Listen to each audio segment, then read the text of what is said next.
반갑습니다. 8월 18일 월요일 큐티 스케치 시간입니다.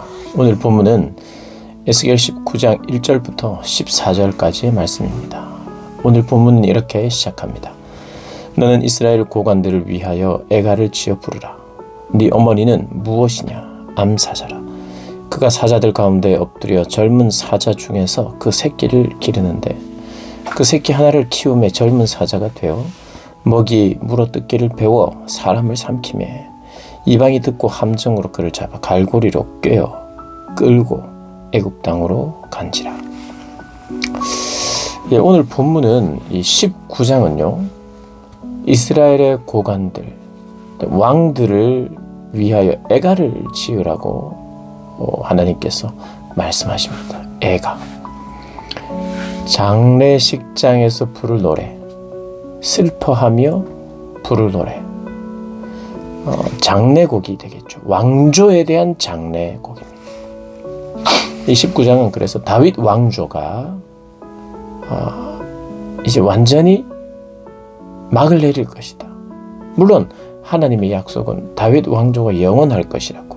근데 그 영원한 것은 혈통적인 그리고 인간의 왕이 계속 다윗 왕조로 이어진다는 것이 아니라 하나님의 약속은 어떤 면에서 사람들의 불순종, 이스라엘의 불순종으로 말미암아 깨어집니다. 그러니까 깨어졌다는 것은 다윗의 왕조가 영원해야 되는데 이제 다윗 왕조가 기울어집니다. 다윗 왕조의 이 마지막 왕들 여호아하스, 여호야김, 여호야긴, 시드기야 이 네 왕에 대한 이야기가 이제 마지막 이스라엘의 역사를 완전히 왕이 없어지는 시대 그 시대를 이야기하면서 이제 노래를 지으라는 것이에요. 두 가지 비유를 가지고 노래를 지으라고 말하는데 하나는 사자의 비유입니다. 그리고 또 하나는 포도나무의 비유예요. 사단은 힘을 나타내죠. 다윗 왕조의 힘, 참된 통치. 그런데 이 사자가 엉뚱하게도 힘을 잘못 씁니다. 그래서 이 사자가 애굽으로 끌려가고 또 다른 사자는 바벨론으로 끌려가고 이게 결국에는 멸망한다는 이야기죠. 힘을 상징하는 다윗 왕조의 사자가 끌려가는 것으로 이제 이스라엘의 역사가 막을 내린다 이런 뜻입니다. 그 포도나무는 무엇인가? 포도나무는 풍성함, 하나님의 약속을 상징하죠. 근데 그 포도나무 역시도 어떻게 되는가? 강한 가지, 왕권을 계승할 만한 왕들이 이제는 없다는 겁니다. 뽑혀 광야로 옮겨집니다. 여호야긴이 바벨론 포로로 끌려가고 불이 태워 왕이 될 만한 가지가 없어지는 것이에요. 시드기야가 반역과 멸망으로 이제 다윗 왕조의 단절을 이야기를 하는 것입니다. 어떻게 보면 다윗 왕조의 생명력이 이제는 끝이 난다. 아웃이 된다. 그 이야기를 하는 것입니다. 첫 번째 이 2절부터 9절을 보면 이제 사자에 대한 비유가 나오는데요. 이 사자의 특징이 나옵니다. 뭐냐 하면 3절에 그 새끼 하나를 사자들 가운데 젊은 사자 중에서 그 새끼를 기르는데 그 새끼 하나를 키우는데 젊은 사자가 이게 왕을 의미합니다. 이스라엘의 왕. 젊은 사자가 되어 먹이 물어뜯기를 배워 사람을 삼키매. 이 사자는요 먹어 물어뜯기를 배워서 사람을 삼켰대요. 사람을 삼켰. 이 백성들을 삼켰다는 그런 의미입니다. 이 마지막 때에 이 나라의 운명이 달린 이 문제, 왕의 올바른 선택, 왕이 전쟁 상황에서는요 어디 휴가 간다든지 왕이 전쟁 상황에서 사치를 즐긴다든지 개인의 사리 사욕을 부리면 안 돼요. 또 그럴 수도 없고요. 그런데 이 네 명의 왕, 여호아하스, 여호야김, 여호야긴, 시드기야, 이 왕들은 우리가 예레미야서라든지 오늘 에스겔서라든지 보면 이들이요 사람들을 해쳐요. 누구냐? 백성들을 해쳐요. 백성들 것을 빼앗는 이들이 이 절체절명의 위기 속에서 그들이 제일 중요하게 생각했던 것은 나라의 해방이나 나라의 독립이나 백성들을 위한 것이 아니었다고 이야기합니다. 자기의 왕권을 지키고 자기의 자리를 지키는 그것이 가장 1번 그들의 목표였어요. 그러니 물론 나라를 지켜야 내 자리도 지키죠. 그렇기 때문에 내 자리를 지키는 것은 뒤로 하고 마치 나라를 지키는 것처럼 늘 이야기할 수 있어요. 그래서 사람들은 이 사람이 진짜 나라를 위해서 나라를 지키려고 하는구나. 자기의 왕권을 지키려고 하는 것이 아니라 라고 생각할 수 있어요. 그런데 하나님은 그들의 중심을 꿰뚫고 있죠. 그들의 관심이 하나님의 백성, 하나님의 백성에 관심이 있었다면 이 왕들은 백성들을 하나님께로 인도를 해야 돼요. 참된 회개와 참된 순종의 자리로 인도할 수 있는 왕들이 되어야 돼요. 그런데 이들이 이 백성들도 파멸하게 만드는 자리로 가게 한 거예요. 다른 나라를 섬긴다든지 우상을 섬긴다든지. 그리고 그러는 동안 백성들의 등골을 빼먹는. 그래서 하나님께서 애굽에 끌려가도록 바벨론에 끌려가도록 했다는 것을 오늘 본문이 이야기하고 있습니다.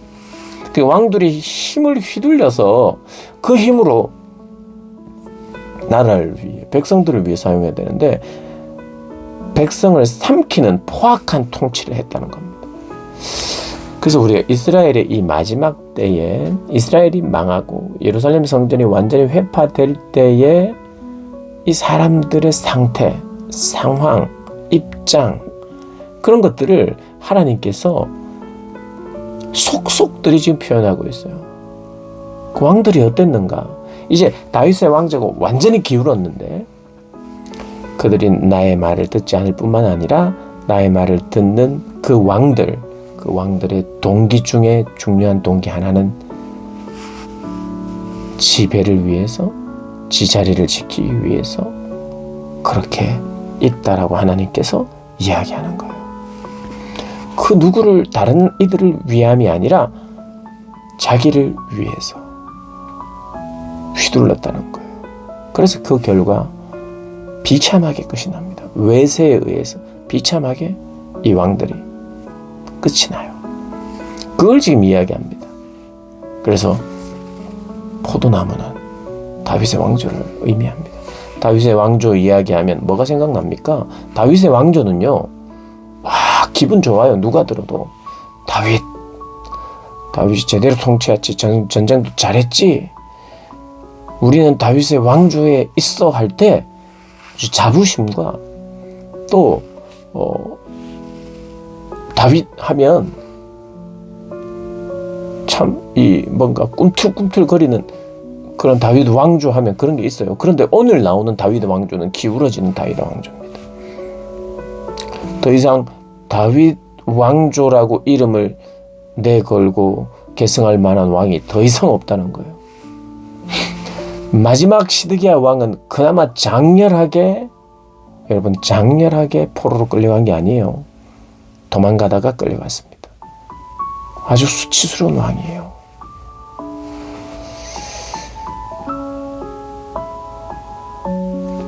그래서 그들에게는 포도나무로서 어떠한 열매도 맺지 못하는 그러한 형편이 되었다. 그 이야기를 하고 있습니다. 여러분 참 무섭죠. 사람의 죄라는 게, 사람의 이기적 본성이라는 게요. 틈만 나면 확 타오르는, 남들이 다 어려워할 때 틈만 나면, 기회만 되면 나의 이기적 본성이 나타나고 드러나는 가장 백성들을 위해야 할 왕들이 그러지 못했다는 것을 오늘 이야기합니다. 그래서 노래하라는 거예요. 장례식장 노래를 지어서 부르라는 거예요. 다윗 왕조, 이스라엘은 죽었다. 심판을 받았다. 왕들인 사자들은 애굽으로, 바벨론으로 끌려가는 비참한 가운데, 한때 다윗 왕조 하면 힘이 솟았던 그 왕조가 기울어졌다. 다윗 왕조 하면 포도나무로서 포도의 많은 열매, 풍요를 생각했는데 이젠 열매가 없다. 그걸 노래하라는 거예요. 그걸 기억하라는 거예요.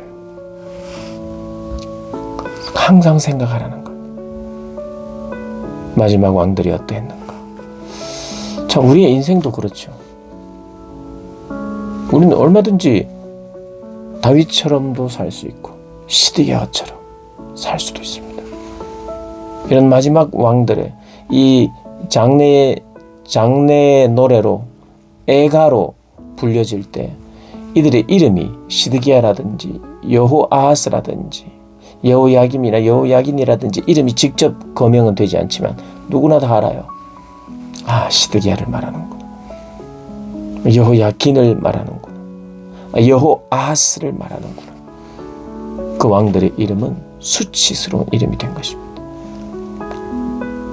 저와 여러분의 이름은 과연 어떻게 기억할 수 있을까요?